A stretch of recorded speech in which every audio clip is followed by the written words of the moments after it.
There was always a door in God's timeline, but now it's closing. While the world celebrates progress and achievement, heaven speaks a different language: completion. Humanity keeps building towers of ambition, scrolling endlessly, posting pride, and chasing trends, unaware that the greatest countdown isn't in technology or politics. It's spiritual. The final gate in the Rapture timeline isn't a myth, and it isn't far away. It's the threshold between mercy and silence, and it's closing faster than we think. We were told to watch for wars, earthquakes, and false prophets.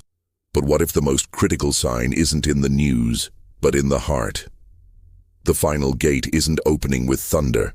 It's narrowing with whispers. Every distraction, every compromise, every act of spiritual numbness is another hinge tightening. And while most chase the visible, the true shift is happening in the invisible realm, where hearts are being sealed or silenced forever. This isn't a message for the curious. It's a call to the awakened.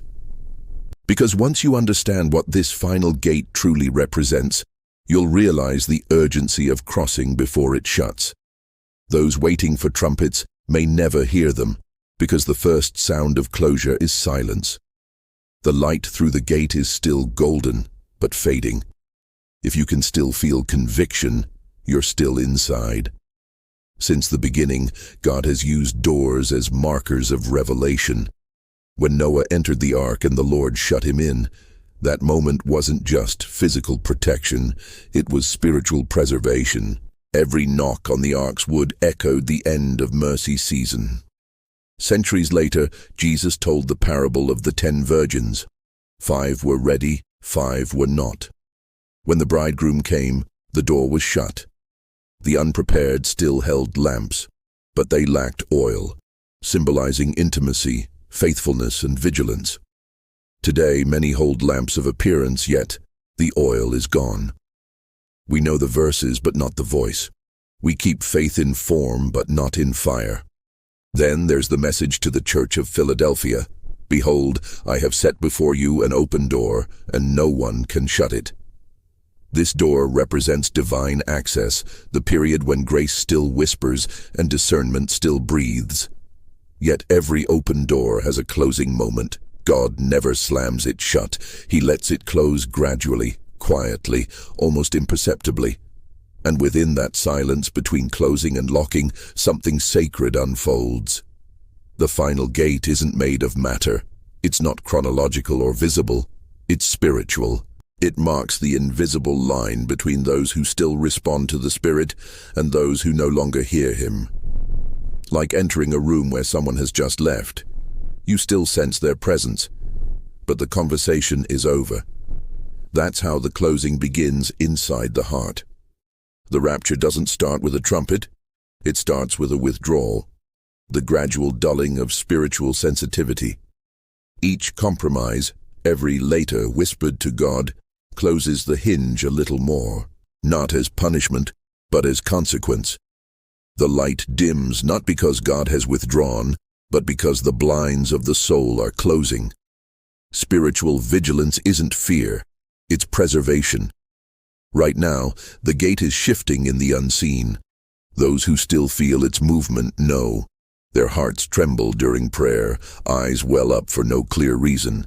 They're not emotional, they're being awakened. You can tell when a door is closing, not by the noise, but by the silence that follows. Spiritually, the same is true. Coldness settles where warmth once burned. People who used to hunger for the word now scroll endlessly, numb to conviction. That chill you feel inside isn't coincidence. It's the temperature dropping as grace begins to withdraw. Then comes prophetic silence. God still speaks, but fewer respond. His voice hasn't faded.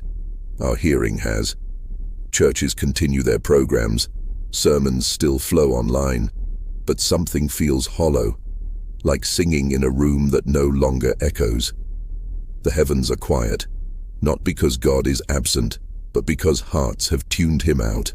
Darkness begins to spread, not physical darkness, but a dulling of discernment. Truth and deception start sounding alike, People call conviction harsh and comfort truth. It's like a sunset, golden yet fading. The light through the gate is narrowing. If you can still feel conviction, still sense the Spirit stirring, you're still inside. That ache when you hear truth is grace knocking, one last time. But the moment the heart stops trembling, the hinge stops moving. While the world keeps spinning in noise and distraction, something sacred is stirring among the awakened. They feel heaven's atmosphere changing. Time feels thinner. While others chase noise, they crave silence. While others mock faith, they weep without knowing why. It's not fear, it's recognition. Something eternal is shifting. They hunger for holiness again, not from obligation but longing. Purity feels like home. They withdraw from arguments, gossip and greed, not because they're better, but because their spirits no longer fit in the old mold. They are not becoming strange. They are becoming light. These souls are being tuned to heaven's frequency. Their hearts beat to eternity's rhythm. Every act of forgiveness, every quiet surrender is another step toward the closing gate. The world laughs, but the awakened are listening. They sense the stillness before the shift. The invisible alignment is about to become visible separation. The world will soon see what the awakened have felt all along. The final door isn't closing around the world, it's closing inside hearts. Each person feels it differently, a restlessness, a pull, a conviction. It's not religion, it's response. Every heartbeat is a choice toward the glow or toward the dark. The most dangerous state isn't rebellion, it's indifference. Heaven waits in that quiet moment for a decision. God isn't shouting, He's whispering, "Come in before it's too late." The closing isn't global catastrophe, it's personal confrontation.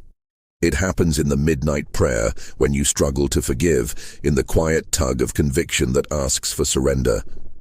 That's the sacred instant where destinies shift. For those who yield, light grows brighter. For those who resist, twilight falls. The door doesn't slam.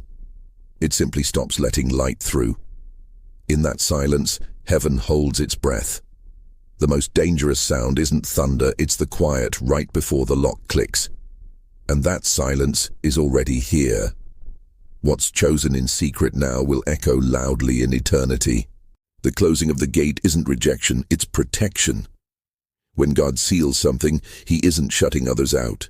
He's securing what's precious inside. Just like the ark, the seal was preservation, not punishment. Revelation 7:3 says, "Seal the servants of our God on their foreheads."